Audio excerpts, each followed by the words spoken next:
Selamat datang penggemar sejarah di channel saya. Hari ini kita akan membahas suatu peristiwa yang meninggalkan luka mendalam dalam sejarah Indonesia. Ini adalah kisah tragedi Bom Bali 1. Mari kita mulai perjalanan kita. Pengeboman ini bukan hanya serangkaian peristiwa, tetapi juga merupakan reaksi terhadap kerusuhan di Poso dan Ambon. Balas dendam terhadap apa yang terjadi di sana menciptakan kejadian tragis ini. Siapa saja yang ada di balik tragedi ini? Amrozi, Imam Samudra, dan sejumlah nama lainnya. Bagaimana mereka ditangkap dan diadili? Mari kita telaah daftar tersangka yang terlibat dalam rencana ini.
Sekarang kita masuki kronologi kejadian Bom Bali 1.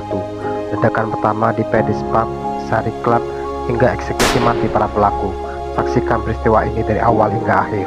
12 Oktober 2002, Paddy's Pub dan Sari Club di Jalan Legian, Kuta, Bali diguncang bom. Dua bom meledak dalam waktu yang hampir bersamaan, yaitu pukul 23.05 WITA. Lebih dari 200 orang menjadi korban tewas keganasan bom itu, sedangkan 200 lebih lainnya luka berat maupun ringan. Kurang lebih 10 menit kemudian, ledakan kembali mengguncang Bali. Pada pukul 23.15 WITA, bom meledak di Renon, berdekatan dengan kantor konsulat Amerika Serikat, namun tak ada korban jiwa dalam peristiwa itu. 16 Oktober 2002, pemeriksaan saksi untuk kasus terorisme itu mulai dilakukan. Lebih dari 50 orang telah dimintai keterangan di Polda Bali. Untuk membantu Polri, tim forensik Australia ikut diterjunkan untuk identifikasi jenazah. Tim investigasi gabungan Polri dan kepolisian luar negeri yang telah dibentuk untuk menangani kasus ini menyimpulkan bom di Paddy's Pub berjenis TNT sebesar 1 kg dan di depan Sari Club merupakan bom RDX berbobot antara 50 sampai 150 kg. Sementara bom di dekat konsulat Amerika Serikat menggunakan jenis TNT berbobot kecil, yakni 0,5 kg. Pemerintah yang saat itu dipegang oleh Megawati Soekarno Putri terus mendesak polisi untuk menuntaskan kasus yang mencoreng nama Indonesia itu. Putri Soekarno itu memberi batas waktu. Kasus harus tuntas pada November 2002. Titik terang pelaku bom Bali 1 mulai muncul. 3 sketsa wajah tersangka mengebom itu dipublikasikan. Nama dan identitas tersangka telah dikantongi petugas. Tak cuma itu, polisi juga mengklaim telah mengetahui persembunyian para tersangka. Mereka tidak tinggal bersama, namun masih di Indonesia. Salah satu tersangka kunci ditangkap. Amrozi bin Nur Hashim ditangkap di rumahnya di Desa Tenggulun, Lamongan, Jawa Timur. 10 orang yang diduga terkait ditangkap di sejumlah tempat di Pulau Jawa. Hari itu juga Amrozi diterbangkan ke Bali dan pukul 20.52 waktu Indonesia Barat, Amrozi tiba di Bandar Udara Internasional Ngurah Rai. 7 November 2002, satu sketsa wajah kembali dipublikasikan. Sementara itu, Abu Bakar Ba'asyir yang disebut-sebut punya hubungan dengan Amrozi membantah. Ba'asyir menilai pengakuan Amrozi saat diperiksa di Polda Jatim merupakan rekayasa pemerintah dan Mabes Polri yang mendapat tekanan dari Amerika Serikat. 8 November 2002, status Amrozi dinyatakan resmi sebagai tersangka dalam tindak pidana terorisme. 9 November 2002, tim forensik menemukan residu bahan-bahan yang identik dengan unsur bahan peledak di TKP. Sementara Jenderal Dai Bakhtiar, Kapolri pada saat itu, mengatakan kesaksian Omar Al-Faruq tentang keterlibatan Ustadz Abu Bakar Ba'asyir dan Amrozi dalam kasus bom valid. 10 November 2002, Amrozi membeberkan 5 orang yang menjadi tim inti peledakan. Ali Imron, Ali Fauzi, Komarudin adalah eksekutor di Sari Club dan Padis, sementara M. Gufron dan Mubarok menjadi orang yang membantu mempersiapkan peledakan. Polisi pun memburu Muhammad Gufron, kakak Amrozi, Ali Imron, adik Amrozi, dan Ari Fauzi, saudara lain dari ibu kandung Amrozi. Kakak tiri Amrozi, Tafsir, dianggap tahu seluk-beluk mobil Mitsubishi L300 dan meminjamkan rumahnya untuk dipakai Amrozi sebagai bengkel. 11 November 2002, tim gabungan menangkap Komarudin, petugas kehutanan yang juga teman dekat Amrozi di Desa Tenggulun, Lamongan. Komarudin diduga ikut membantu meracik bahan peledak untuk dijadikan bom. 17 November 2002, Imam Samudra, Idris, dan Dul Matin diduga merupakan peracik bom Bali 1 bersama Ali Imron, Umar alias Wayan, dan Umar alias Patek. Mereka pun ditetapkan sebagai tersangka.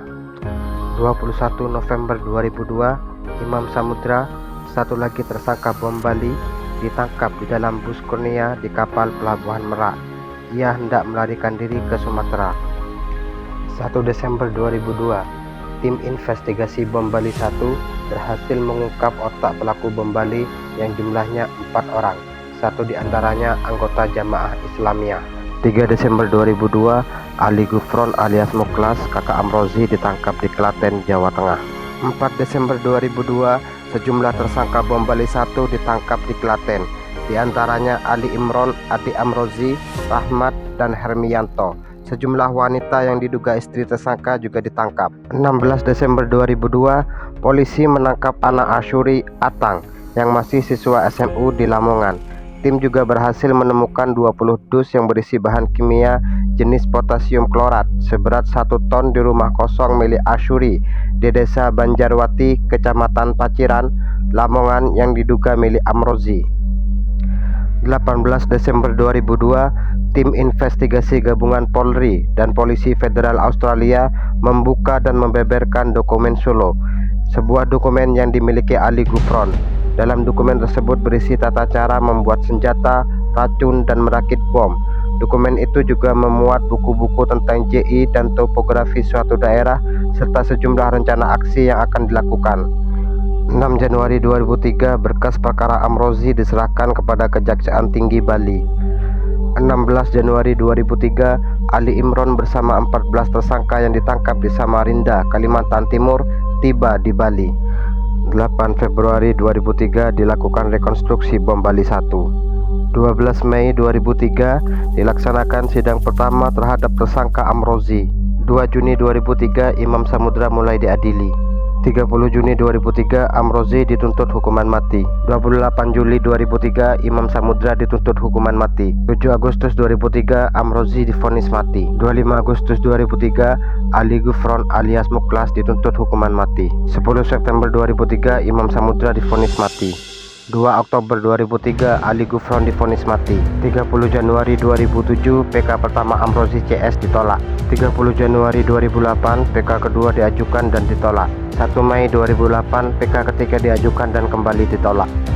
21 Oktober 2008, Mahkamah Konstitusi menolak uji materi terhadap Undang-Undang Nomor 2 PNPS 1964 soal tata cara eksekusi mati yang diajukan Amrozi CS. 9 November 2008, Amrozi CS dieksekusi mati di Nusa Kambangan. Apa dampaknya pada masyarakat dan bagaimana peristiwa ini membentuk pandangan dunia terhadap Indonesia? Kita juga akan membahas pembelajaran yang dapat kita ambil dari tragedi ini agar tidak melupakan pelajaran berharga. Bom Bali 1 memberikan dampak yang mendalam pada masyarakat Bali. Lebih dari 200 korban tewas dan ratusan lainnya mengalami luka, meninggalkan trauma psikologis yang terus dirasakan oleh komunitas. Selain menimbulkan kerugian ekonomi lokal akibat penurunan kunjungan wisatawan, kejadian ini juga mendorong perubahan dalam sistem keamanan dan hukum Indonesia.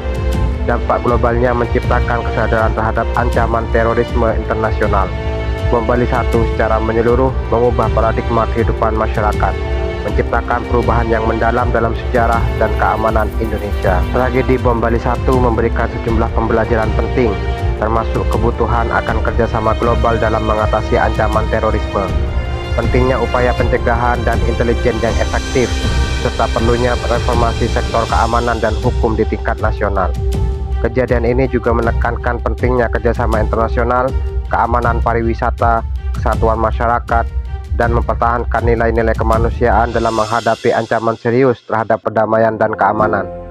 Plan pembelajaran tersebut harus terus diterapkan untuk meningkatkan kewaspadaan dan mengambil langkah-langkah preventif guna mencegah serangan terorisme di masa depan. Terima kasih telah menemani kita melalui perjalanan mengungkap tragedi bom Bali 1. Jangan lupa berlangganan, like, dan bagikan video ini agar cerita ini tetap hidup dalam ingatan kita.